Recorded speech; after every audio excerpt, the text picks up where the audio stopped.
여러분 안녕하세요. 스토리텔러 크리스입니다. 어제 제가 구독하고 있는 영어 원서 1000권 읽기 채널의 영천기 님이 로알드 다hl 성인용 단편선 더 베스트 오브 로알드 다hl을 소개하시는 영상을 보았습니다. 그런데 사실 저는 로알드 다hl을 그렇게 좋아하진 않았습니다. 마틸다를 읽고도 어린아이의 엽기적인 행동에 놀랐고 판타스틱 미스터 박스도 재미있게는 읽었지만 당하는 입장에서는 조금 안쓰러웠고 찰리와 초콜릿 공장은 영화를 보고 책을 읽었는데 영화가 워낙 재미있다 보니, 그리고 또 제가 책을 문학적으로 읽는 실력은 못 되다 보니까요, 영화와 비교해서 조금 밍밍했습니다. 그런데 영천기님의 소개 영상을 보고 나니 궁금해졌습니다. 그래서 제가 가장 쉽게 접할 수 있는 어린이 위인전 후어즈를 찾아보니 역시 있더군요. 오늘은 후어즈 로알드 다hl을 소개해 드리겠습니다. 로알드 다hl은 1916년 9월에 영국의 웨일즈에서 태어났습니다.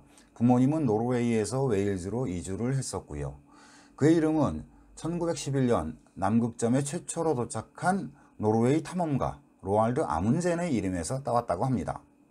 로알드의 엄마 소피는 아빠 해럴드의 두 번째 부인인데 첫 부인은 젊은 나이에 요절을 했고요. 소피와 재혼을 하게 됐는데 슬하에 딸 셋을 두고 있다가 넷째로 아들인 로알드가 태어났습니다. 귀한 아들이죠. 엄마 소피는 대단한 스토리텔러였습니다. 아이들에게 노르웨이의 몬스터, 트롤 이야기, 그리고 동화를 많이 들려주었는데 아마도 로알드의 동화에 나오는 다양한 캐릭터들의 모티브가 되지 않았을까 하는 생각이 듭니다. 로알드가 3살쯤에 7살 난 누나가 맹장염으로 죽고 얼마 후 아빠도 돌아가시는데요. 엄마는 전처소생의 두 아이와 갓 낳은 딸까지 6명의 아이들을 꿋꿋하게 키워냅니다. 나중에 로알드는 엄마에 대해 a rock, a real rock, always on your side, whatever you've done 이라고 회상합니다. 로알드의 학교 생활은 고통스러웠습니다. 어느 날 친구들과 잡화점의 사탕통에 죽은지를 넣는 장난을 쳤는데 그것이 발각이 되면서 체벌을 심하게 당하게 되는데요. 엄마 소피는 심한 장난을 친 것보다 체벌을 당했다는 사실에 기겁을 하고 전학을 시켜버립니다. 하지만 전학간 학교도 또 나중에 다니게 되는 기숙학교도 당시에는 엄격한 규율과 체벌이 심했었던 것 같고 로알드는 선생님과 상급생들과는 잘 어울리지 못하는 스타일이었던 것 같습니다. 엄마 소피는 매년 여름 모든 아이들과 함께 택시도 타고 기차도 타고 보트와 페리까지 완전히 산 넘고 물 건너고 바다 건너서 노르웨이 섬으로 휴가를 가는데요. 4일 동안이 걸리는 여행길에다가 또 더해서 섬에서도 아주 갖가지 모험을 즐기도록 했습니다. 로알드는 13살에 랩튼이라는 이름의 기숙학교로 가는데 이것도 엄격한 규율과 체벌이 있었고 로알드는 항상 외로움과 공포를 느꼈다고 합니다. 한편 이때 운동의 소질을 보이면서 하키, 축구, 크리켓, 스쿼시 그리고 수영까지 섭렵을 하게 되는데 운동 덕분에 키가 6피트 6인치 거의 2m네요. 까지 자랐다고 합니다. 완전 꺽다리입니다. 그리고 졸업학년에는 교내 권투 경기에서 이기기도 했답니다. 아이러니한 것은 이 당시 선생님의 평가 중에 뜻하는 것과 완전히 반대되는 단어를 쓰기를 고집한다 라고도 했다는데요. 나중에 대작가가 된 걸 보면 학생에게 별로 관심이 없었던 선생님이었던 것 같습니다. 그리고 로알드의 기억 속 랩튼은 근처에 초콜릿 공장이 있었고 공장에서는 학생들에게 가끔 제품평을 부탁하기도 했었는데요. 학생들은 아주 심각하게 생각을 하고 열심히 참여를 했었다고 합니다. 나중에 찰리와 초콜릿 공장의 모티브가 된 것으로 보입니다. 학교를 졸업하고 로알드는 대학을 가지 않고 또래들과 모험을 떠납니다. 대서양을 건너 캐나다와 신대륙을 탐험하는데 말 그대로 개고생이었고요. 이후에도 여기저기 여행할 수 있는 것을 기대하면서 쉘 오일 컴퍼니에 취직을 하는데 3년 정도가 지나고 아프리카로 향하는 기회를 갖게 됩니다. 지금의 탄자니아 다레살렘에 가서 아프리카의 대자연을 만끽하고 아프리카 언어인 스와힐리어도 배우던 중에 하루는 8피트가 넘는 길이의 블랙맘바라는 독사를 하키스틱으로 때려잡기도 했답니다. 로알드는 이때를 아프리카가 자신을 지키는 방법을 알려주었다라고 회상을 합니다. 로알드 다hl이 아프리카에 있을 때 세계 2차 대전이 발발을 하고요.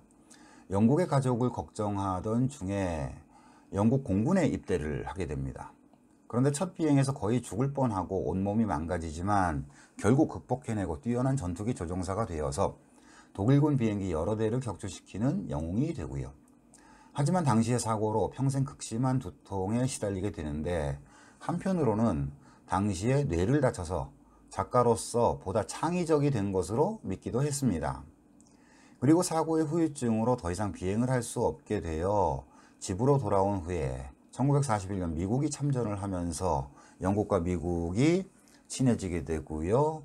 로알드는 워싱턴 DC의 영국 대사관에 일을 구하게 되고 미국으로 건너가 많은 사람들과 교류를 하게 되는데 이때 제임스 본드 시리즈의 작가인 이안 플레밍과도 친구가 되고 어니스트 해밍웨이와는 권투 스파링도 하고 나중에 미국 대통령이 되는 트루먼과는 포커 게임도 즐겼다고 합니다.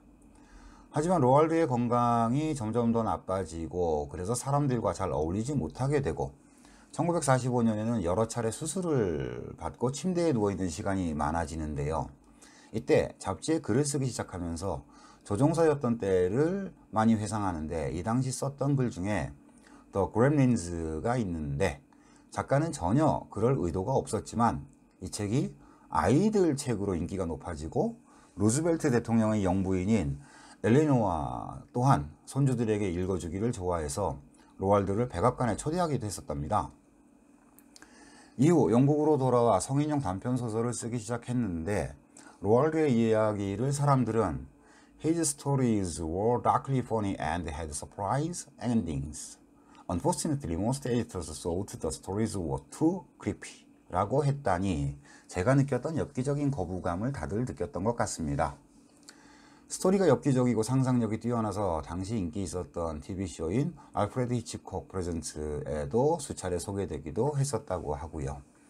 다시 뉴욕으로 돌아온 로알드는 미국 여배우 패트리시아 닐을 만나 1953년 결혼을 하게 되는데 이후 1983년 자신의 외도로 이혼할 때까지 30년을 함께 살았고 패트리시아도 오스카상과 여우주연상을 수상하는 대배우가 됩니다. 둘 사이에 자녀가 생기면서 로알드는 본격적으로 아이들을 위한 이야기를 쓰기 시작하는데 로알드는 항상 so funny, imaginative and exciting한 글을 쓰려고 노력을 했습니다. 이유는 아이들은 항상 옆방에 TV가 있다는 것을 알고 있기 때문이라네요.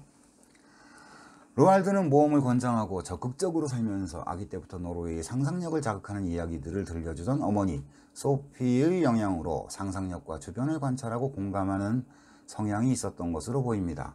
찰리와 초콜릿 공장이나 마틸다의 강압적인 교장 선생님 등 작품의 많은 소재가 자신의 경험과 느낌에서 비롯되어 상상력이 더해진 경우가 많은 것 같고 그러면서도 작품 하나하나에 여러 차례 수정을 거듭하는데 그러고도 딱히 만족하지는 못했다고 하니 완벽주의자의 성향도 있었던 것 같습니다. 가족과 함께하는 행복한 삶과 또 갑작스럽게 가족을 잃으면서 상실감을 느끼기도 하고 본인의 부상으로 평생 동안 고통받으면서 또 어린이들이 보낸 편지에는 꼭 답장을 하려고 하고 사후에도 재혼한 부인이 운영하는 재단을 통해 인세의 10%를 기부하는 선함을 지키고 인생은 롤러코스터 같다고 하는데 로알드 달의 삶이 정말 그런 것 같습니다. 어린이들을 위해 간략하게 편집된 호워즈 시리즈이지만 역시나 저의 기대를 저버리지 않는군요. 작가 로알드 달의 일생을 통해서 그를 이해하고 또 그의 작품의 독특한 점이 이해되는 시간이었습니다. 영찬기님이 소개해 주신 성인용 단편선에는 25개 정도의 짧은 단편들이 있다고 하니 하나씩 읽어보고 또 기회가 되면 소개해 드리도록 하겠습니다. 오늘도 영상 시청해 주셔서 고맙습니다. 지금까지 크리스탈러였습니다.